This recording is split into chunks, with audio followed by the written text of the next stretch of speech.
everyone.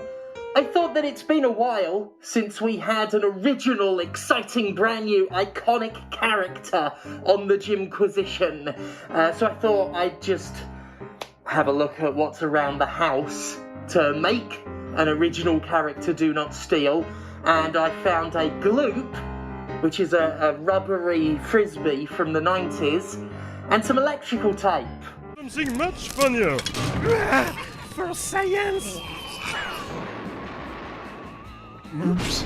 No, not oops, but goops. Goops has monstrous frisbees, makes them fly for our friends.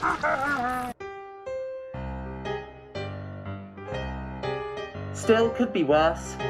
Could be the Star Wars Hunters main menu.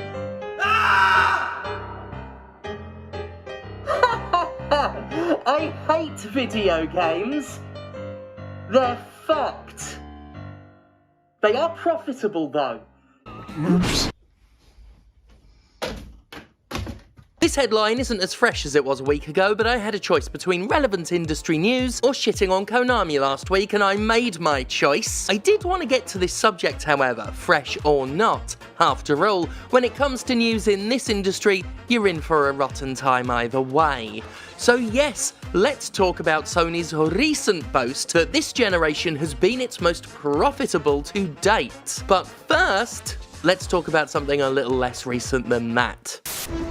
Hey, I'm Nathan Drake. If you're the adventurous type like me, then get in on the Subway Taste for Adventure for a chance to win epic trips and exclusive access to Uncharted 3. Get your code on 30-ounce drinks today. Subway, where winners eat. Ow. That commercial was playing at the same time Naughty Dog was justifying a disgusting 2010s fad, the Online Pass, way back in 2011.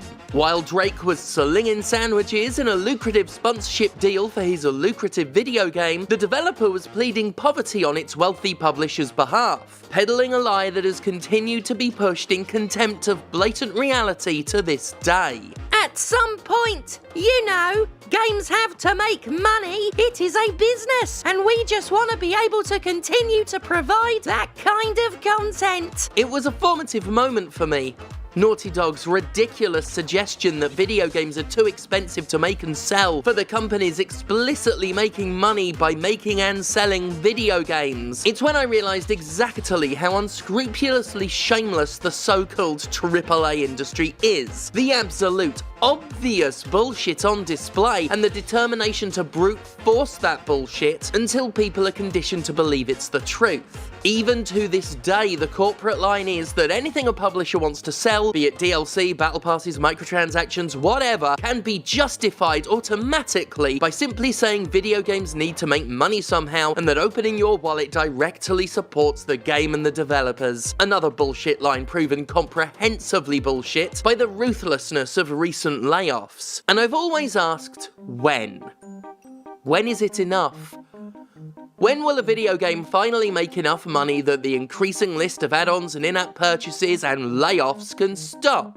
This excuse has been in use since at least 2011, and in that time it's been trotted out for at least half a dozen different forms of aggressive monetization and a myriad of other harmful business practices. Surely, in all those years, with all those billions of dollars, games have, you know, made enough money, right? Of course, we all know the answer. Say it with me.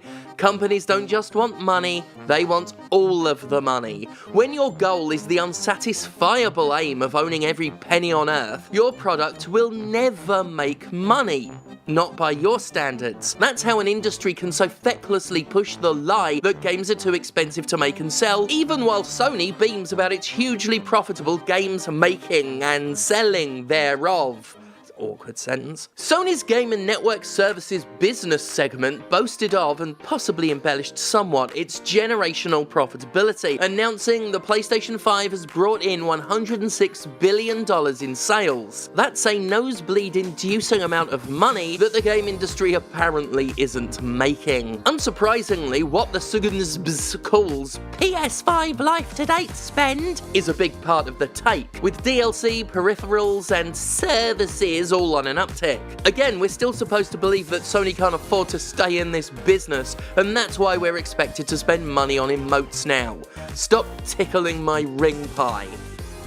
That was originally supposed to be ring piece, but it was auto-corrected.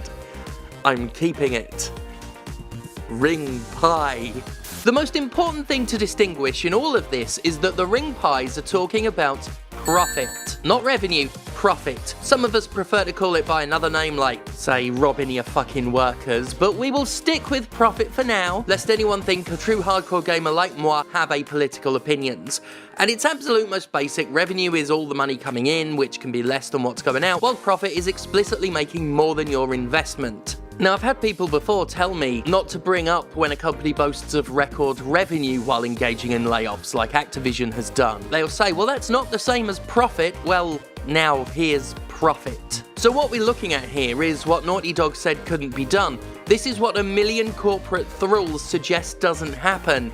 This is video games literally making money, you know, somehow. And you'll see this elsewhere as well. Like all of the big successful video game publishers, that's why they're big and successful. They're really fucking profitable. And what do game publishers do with that profit? After they've made their costs back and bills are paid, what do the executives do with so much excess money?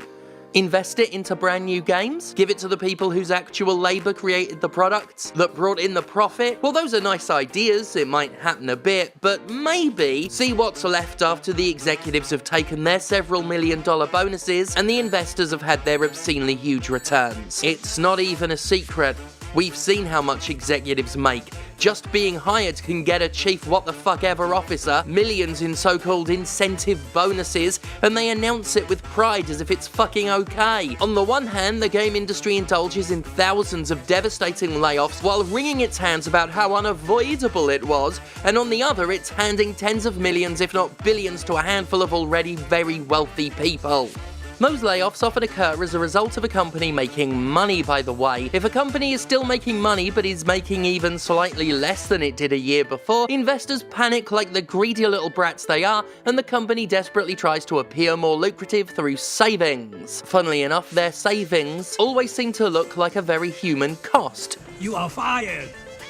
And that's their first choice before they even consider just not paying the executive class so much for a bit. And I hate it when actual developers parrot the whole gotta make money shit, because this is who they're protecting. A class so wealthy as to be alien, helping itself to money they generated for it, and perfectly delighted to sacrifice them to save itself a slight inconvenience. Honestly, convincing devs to go along with that shit is just plain sick. I've reached a point with the money debate where I no longer care about any individual excuse used to justify aggressive monetization. I don't care about resources, don't care about the market, I don't care about the cost of making games until the industry addresses the cost of paying executives. That's it now, that's my bottom and only line. The only time I'll alter the subject is if it's something that points out the blatant hypocrisy of published propaganda, which I just did, and even then I'll circle it back to the cost of paying executives, which I just have. It really is the absolute biggest money drain in the game industry. A single executive takes home more money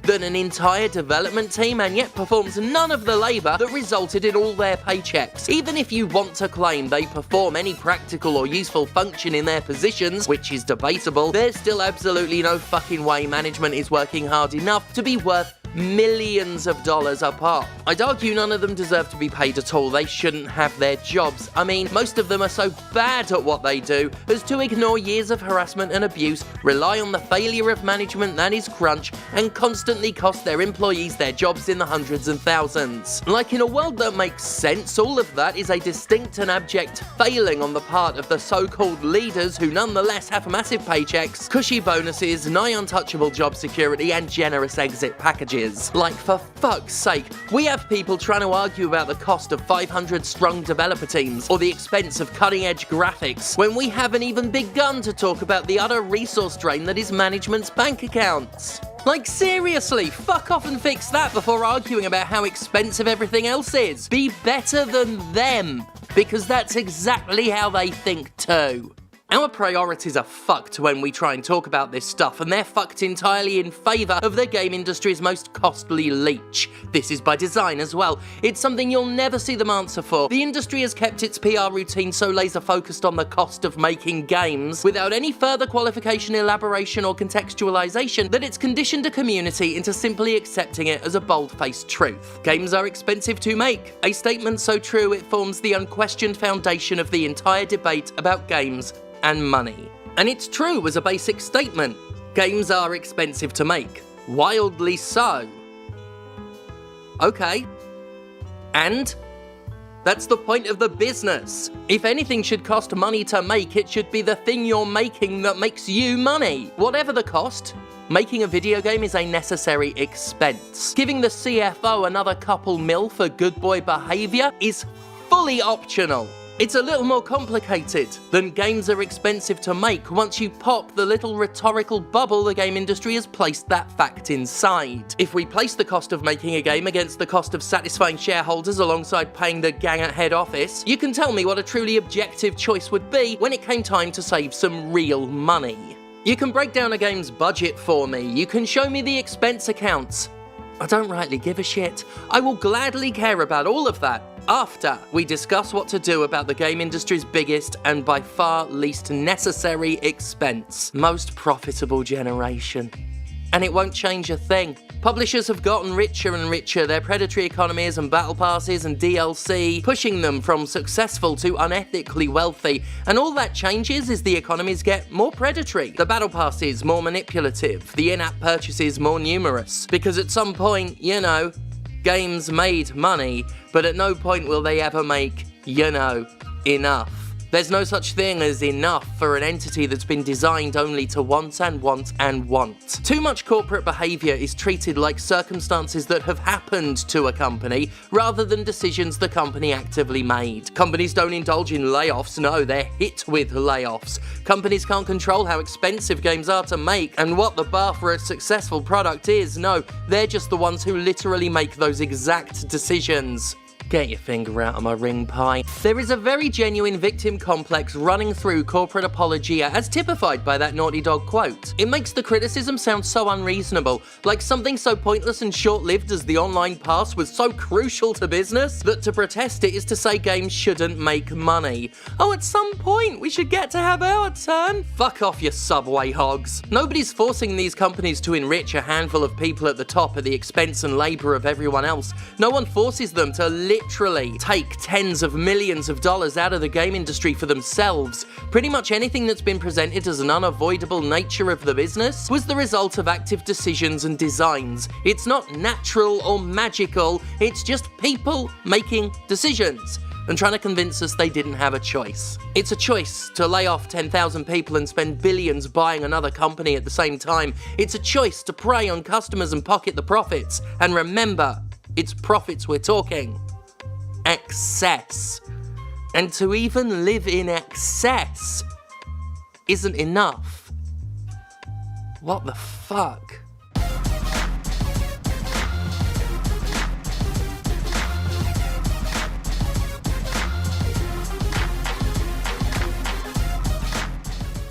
And there you have it! The gloop is crushing my nose as I speak, so it is time for me to depart. Ring the little lobster bell. That's also a new thing. Thank God for May. That's an old thing.